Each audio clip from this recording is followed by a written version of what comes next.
Alright guys, sorry about this upload. Appreciate everybody for being patient. What's going on? It's your boy Ryan here. I want to give a major shout out to all of you. Yesterday I had a live stream.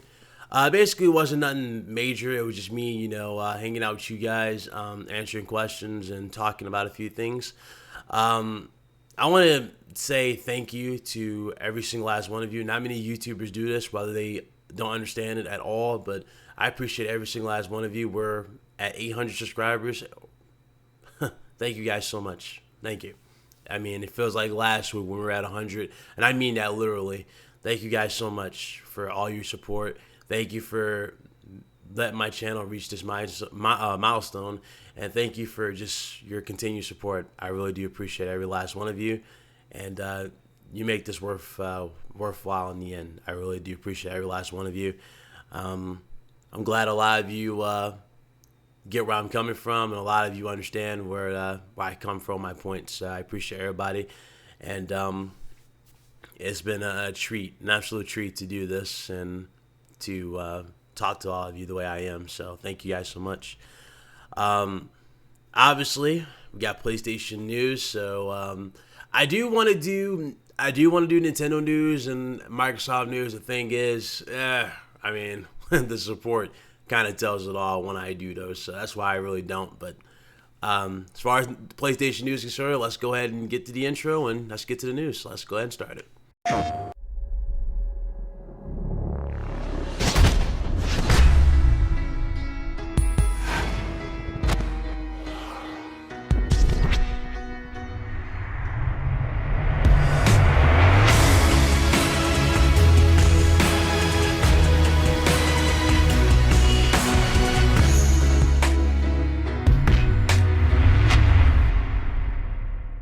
Alright, welcome back.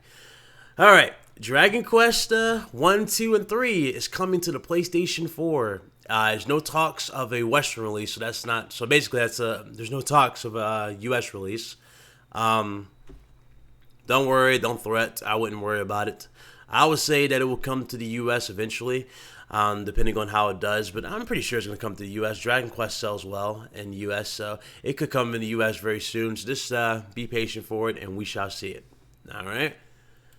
By the way, all links will be in the description below, obviously. All right. NiOh Update 1.16 patch notes released, introducing a new skill-based PvP mode. This PvP mode will have, let's see. Okay. In this skill-based PvP mode, all gear and skills will be automatically rebalanced, making each encounter more skill-based rather than relying on stats. So that's what that does. Okay, here's another quick close-up of it. So there we go. Let's get a second to look at that. I'll let you pause the video if you want to read all that. And I'll look at this one. And you can pause the video. Oh, there's a lot of patch notes for it. So let's pause the video here. And vice versa. So all links should be in the description below. Don't worry. All links should be in the description below. That's good. Okay. Life is Strange Before the Storm gets PS4 Pro support along the Xbox One X. They will be receiving the game will be receiving 4K enhancements on both. No talks of it being native or anything, but it says they're both using the upscaling. So it looks like they're both going to be upscaled. As far as this game's concerned, not much they really talk about. They don't really talk about 4K 60 or anything. They're just giving you hints in the story. Like, there's going to be Easter eggs. Obviously, there's going to be characters. If you played the original like I have, I thought the original was amazing. So I'm looking forward to this game. I'm probably not going to buy it day one because I want to have all episodes so when I can play it, at the same time without me waiting. That was the only thing I would probably take back from me buying The Walking Dead: A New Frontier. I kind of would like to have just waited and then played that when all the episodes were released. And I'm going to do the same thing for the Batman Telltale series Part 2. I do have Telltale's Batman Part 1. I platinumed that, or I beat that. That was really good. I actually liked that. That was a really good story. I was a big fan of that. Thought it was a good story. So that's how I feel on that one. Let's move on. Horizon Zero Dawn, The Frozen Wilds DLC is finally releasing on November 7th, so it'll be officially out. And yeah, it's going to be out on November 7th. It's going to be $20. All right, so there you go. That's the name of it, Frozen Wilds. I got it. If I was going to download this, I'd probably have to re-download the game to take advantage of this. So I don't know. We shall see. We shall see. I thought Horizon was a great game, so we shall see.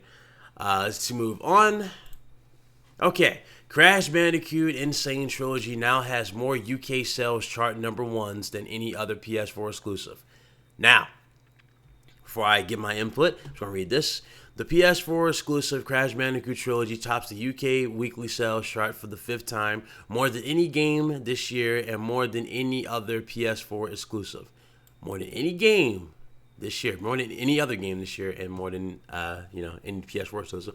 So let's go ahead and talk about this, ladies and gentlemen. If this doesn't get you excited for a Spyro remaster or a Crash Team Racing's remaster, I don't know what will, guys. I really don't know. Or a remake, I don't know what will. I'm telling you right now, I already did a video on this last time we did PlayStation News where I did several videos on this. Obviously, there was the one where I was doing my analysis of the whole menu of Crash Bandicoot, the Insane Trilogy. Where you hit like the code and like you'll hear like a number, or you not a number, but you'll hear like a sound effect from the original Crash for Spyro.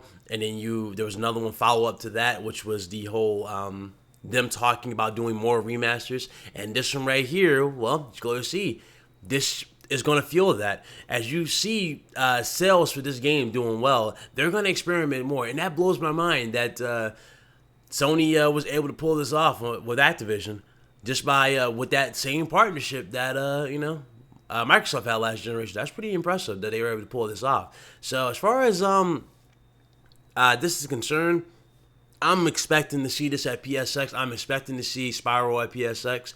Maybe Crash Team Racing at PSX. If they want to do that, they can actually show Spyro at PSX. And then they can go, okay, Spyro, or not Spyro, but they can show Crash Team Racing at PSX.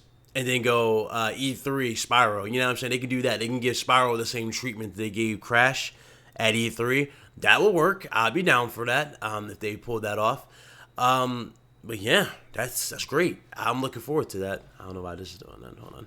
But yeah, I'm looking forward to that. They can pull that off. Or if they were willing to pull that off, I'd be down for it. Let's go down here. So you look at the chart. Obviously, GTA is still on the damn top 10. Oh boy, I hope they're not expecting Red Dead Redemption 2 to like take GTA's spot. I know it's gonna sell well, but it's not taking GTA's spot. My only thing for Rockstar is it true that they're making LA Noire remastered? I really want to play that over Red Dead Redemption 2. I know I sound like a goon, but that was my favorite game.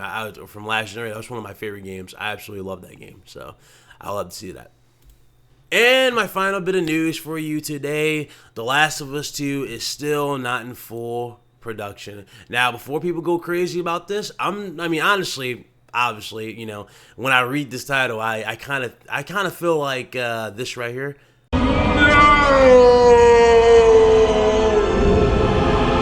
Inside, and another part of me just wants to go, it wants me to go, it wants me to do something like this. Shit.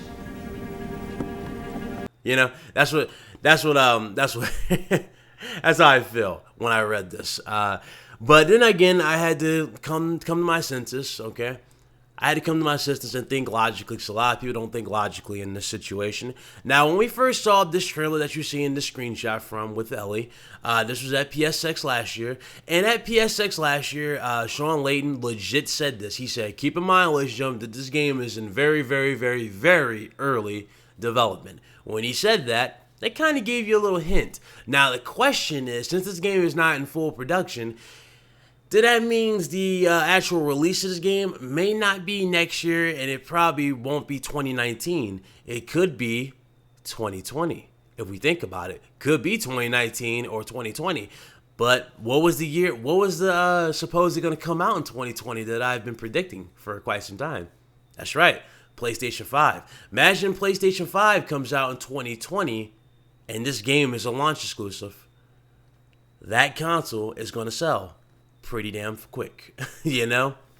So that's where I would have to say for that regard. As far as the 4K enhancements, it kind of would make sense for them to do that because one, the PlayStation 5 is rumored to have more power and more specs and all that jazz. You know, there was like rumors of it having, I don't know, 10 gigs or something like that. It was a lot of rumors going around for it, but it was a lot of going around. And if it has all of this, I could see NiOh taking advantage of that in that console, and then just like porting it to the PS4 when it eventually comes out. Like it'll come out for both day one, obviously, but it'll be like the definitive experience would be on PlayStation 5. So that kind of makes sense that they would do that. But what else could I say about this? I mean, yeah, there was a few tweets that were out where they were showing mocap of like a pig. They were talking about a few things. But they also said that they didn't want to focus on The Last of Us 2 because they wanted to give The Lost Legacy its term and get The Lost Legacy the proper spotlight before they even, you know what I'm saying, go full out with the Last of Us 2. So it kind of made sense for that. I mean, yes, the Uncharted 2, or not Uncharted 2, but the Uncharted Lost Legacy comes out this month, and that's one of their main things they are hyping up, and it looks good. I look forward to it. So it's that's their main thing they're hyping up. But as far as them not coming out with anything, but as far as them not coming out with this like day one, or with them not starting production for this, I would have to say the reason why they're not starting production is because they're gearing up for the new console. They're getting this. They're probably talking this with Sony right now, and they're probably giving their input to Sony as we speak to get the specs, or to get the specs properly needed to make the game look even better than what we used to seeing. If I look back, if I literally look back to what Mark Cerny said a while back, I'll probably play a clip if I can find it. But if I look back to when he said that you need at least 8 teraflops, or not 8 teraflops, but what did he say? You need 8, let's say. Not 16 teraflops, but what did he say?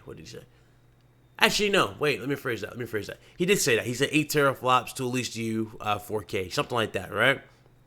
So if you need 8 teraflops to do 4K, obviously the Xbox One X can do 4K, but the thing is, the question is, how much would they be pushing it? How much would they be pushing the PS5? Like, what would the specs be for the PlayStation 5? That's a good question. But as far as that concerned, it's up in the wind. It's really up to a discussion. A lot of rumors can go around. And a lot of speculation is definitely going to happen. Obviously, that's natural with a new system. Very, very natural. But that's about it, though. That's about it. I have nothing else to say. Man, thank you guys again for all your support. I'm sorry for the latest upload, but I will see you guys later on today. You guys be good. All right, deuces.